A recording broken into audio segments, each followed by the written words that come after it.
Hey guys, my name is Nora Franch, and welcome to the podcast Grateful Blessed Mess, daily reflections for those in the 12 steps.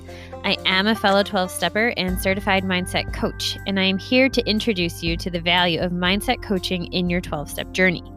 So if you feel like you are stuck in the steps, if you're slipping and sliding with your abstinence, mindset coaching may help you as it did me, and you can find me at catholicmindsetcoaching.com.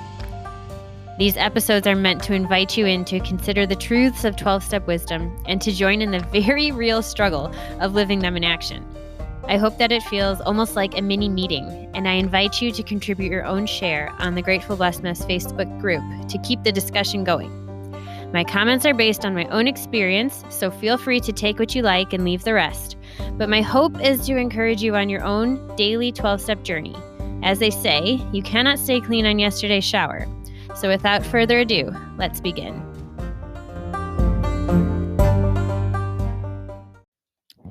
We are reading today from A Day at a Time, March 25th. Here we go.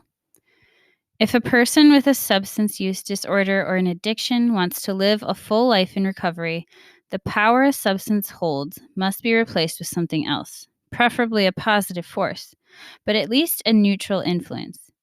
It is important not to replace a negative with another negative.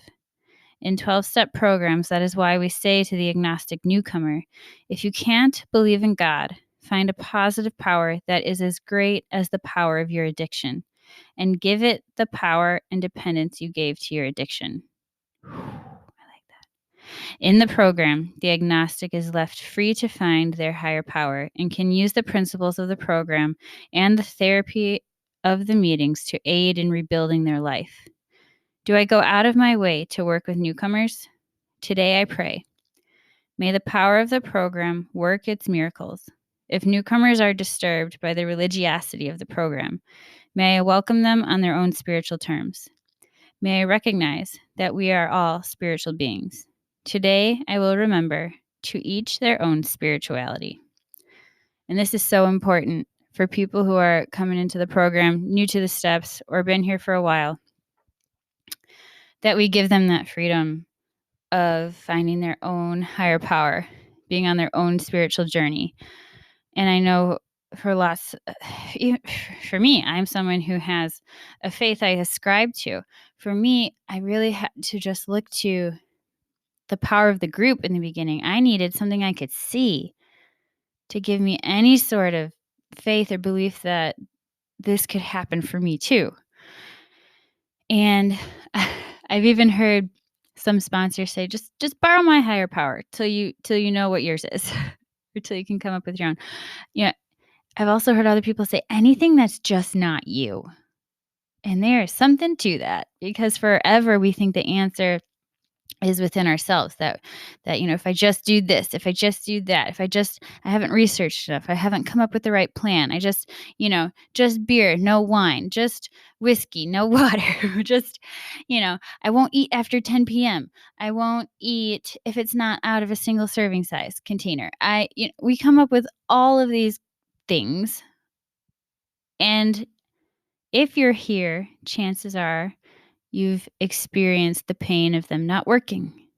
And so we are on our knees and we need something bigger than ourselves that can restore us to sanity, because we are we were the one we were going to that led us to the insanity of going back to the same thing, expecting a different result.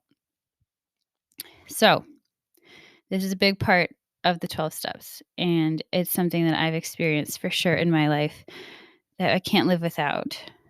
And they said to replace it, we have to, when we start to remove our substance of choice, we have to replace it with something, another positive force, or at least a neutral influence, it says. And that makes a lot of sense, because when we take that thing away that took up so much space and energy, we panic. I panic when I take it away and it's not replaced with something more beautiful. And I was someone who I just didn't even have hobbies. I didn't have hobbies that I liked. I was someone who, as a kid, was in a lot of sports. I was a competitive gymnast for a long time. I didn't know what free time was. And then when I had free time, I started to eat.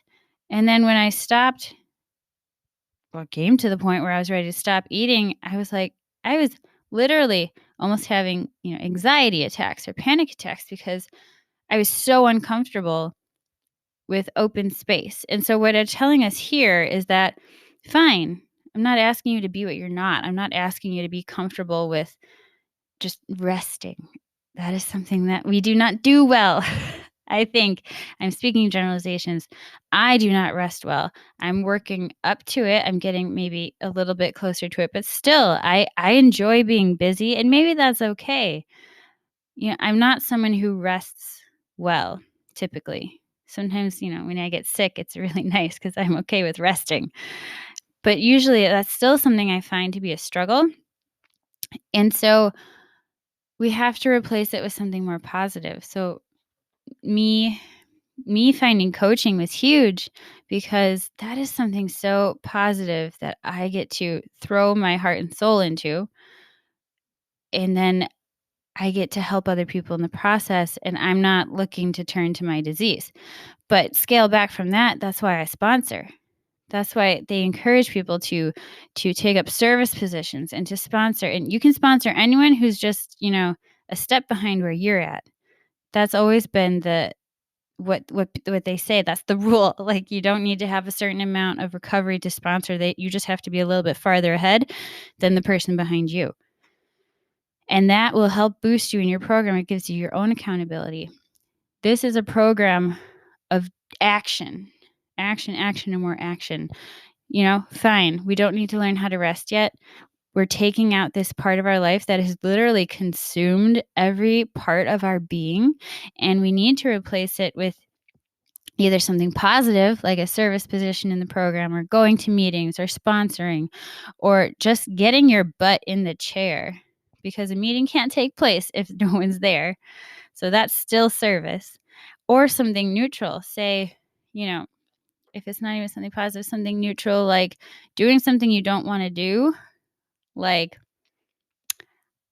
oh boy, going to the grocery store and only walking down the healthy aisles or something, just avoiding your trigger aisles, or folding laundry, cleaning the house, something simple, going for a walk. Actually, these are all, I don't know if those are neutral. Everything is good for you that's not taking part in your disease.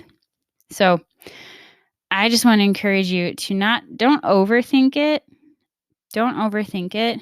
Anything that is not your disease is something that's good in helping you on your way to recovery. So anyway, I just want to encourage you to keep moving forward, to keep looking forward.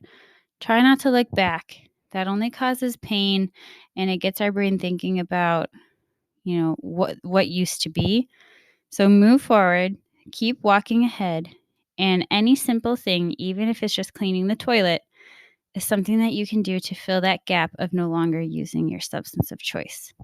So keep going. You're doing a great job. Listen to this podcast and share it with a friend. With that, I pass.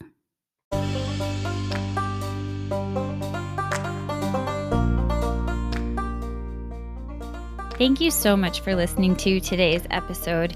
If you feel that mindset coaching could help you on your 12-step journey, please feel free to reach out and find me at catholicmindsetcoaching.com.